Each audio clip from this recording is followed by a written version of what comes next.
Ciao a tutti, oggi parliamo dell'esame istologico e di quanto sia fondamentale nella gestione e nella prognosi delle neoplasie maligne che andiamo ad asportare chirurgicamente.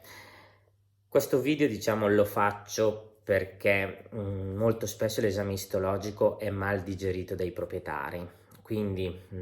faccio degli esempi. Magari il proprietario sente un nodulo mammario, la sua cagnolina, si decide di asportare la fila mammaria, si fa un preventivo, alla fine del preventivo c'è questo costo che è legato all'esame istologico, il proprietario lo sente un po' superfluo, ma lo dobbiamo proprio fare. Stessa cosa magari di un altro caso, magari trova un nodulo che magari si forma sulla coscia di qualche millimetro, si fa l'esame citologico, si diagnostica che è un mastocitoma, anche lì si fa il proprio preventivo per la chirurgia e anche lì la voce esame istologico, il proprietario dice ma sì, sappiamo già che è un mastocitoma, devo proprio farlo l'esame istologico. E quindi voglio fare questo video per spiegarvi perché sì, bisogna fare l'esame istologico quando si asporta un nodulo, ma anche un organo, in primis per sapere se il nostro sospetto diagnostico è corretto, quindi è una conferma a quello che abbiamo visto, e questo è il primo punto. Non è però quello essenziale, o meglio sì, è importante, però so benissimo che magari uno dice sì, il mastocitoma, l'esame citologico te lo dice, ok, allora perché devo fare l'esame istologico? Perché fondamentalmente ci dà altre informazioni che l'esame citologico non può darci. Per esempio, non ci può dare per esempio il grado. Per esempio in un mastocitoma abbiamo di solito tre tipi di gradi, il grado 1, grado 2, grado 3. Il grado 1 è una prognosi favorevole, il grado 3 è una prognosi un po' meno favorevole, quindi il grado 1 è meno aggressivo, il grado 3 è più aggressivo, quindi se io devo spiegare al proprietario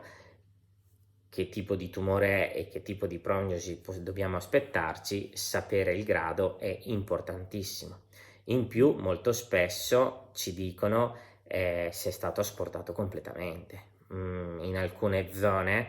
magari uno potrebbe non riuscire ad asportare completamente una neoplasia, o meglio, pensare di averla asportata completamente e poi quando vai ad analizzare i margini non sono puliti dal tumore e quindi bisogna effettuare una nuova chirurgia per andare a togliere tessuto intorno alla zona che abbiamo asportato, e questo te lo può dire solo l'esame istologico, perché quando noi asportiamo non possiamo sapere fin dove arriva il tumore, e quindi è importantissimo se non fondamentale. Terzo punto, in alcune tipologie di tumori è importante sapere anche quanti centimetri abbiamo dal margine del tumore al tessuto sano che abbiamo asportato. Alcuni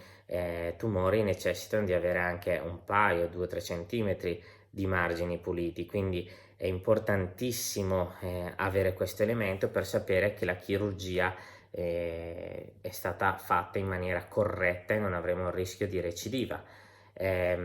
Ci interessa ovviamente per impostare delle terapie anche mediche, chemioterapiche, che ci possono aiutare a ridurre sia la recidiva locale sia le metastasi a distanza. Quindi tutti questi elementi ci aiutano fondamentalmente a effettuare meglio il nostro lavoro e a dare ovviamente più informazioni al proprietario e a volte chiaramente anche ad aiutare il paziente. Asportare senza esame istologico può essere un pericolo, perché ci sono alcuni tumori che magari, per esempio lo stesso mastocitoma, noi andiamo ad asportarlo non in maniera completa, non facciamo l'esame istologico, quindi noi non sappiamo che quel tumore non è stato asportato completamente e i processi di guarigione potrebbero in realtà creare più danno, perché quella parte di tumore restata potrebbe diventare più aggressiva e crescere in maniera esponenzialmente, in maniera più veloce, più rapida e più consistente, quindi creare un danno magari a un tumore che effettivamente avremmo potuto asportare completamente e evitare la recidiva. Se avessimo mandato via l'istologico che ci diceva guarda non hai asportato completamente, quindi devi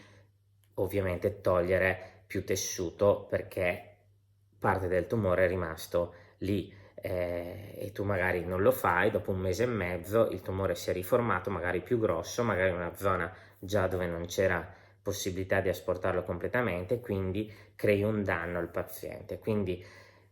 è una spesa che quando si decide di asportare una neoplasia va tenuta in considerazione. Non esiste chirurgia di una neoplasia senza esame istologico. Questo molto spesso il proprietario lo richiede che non venga effettuato l'esame istologico, ma è sbagliato proprio per il vostro cane, per il vostro gatto. Se volete bene al vostro cane e al vostro gatto, l'esame istologico quando asportate una neoplasia lo dovete in primis volere, pretendere, se non viene, se il vostro veterinario non ve lo richiede, lo dovete pretendere perché è importantissimo.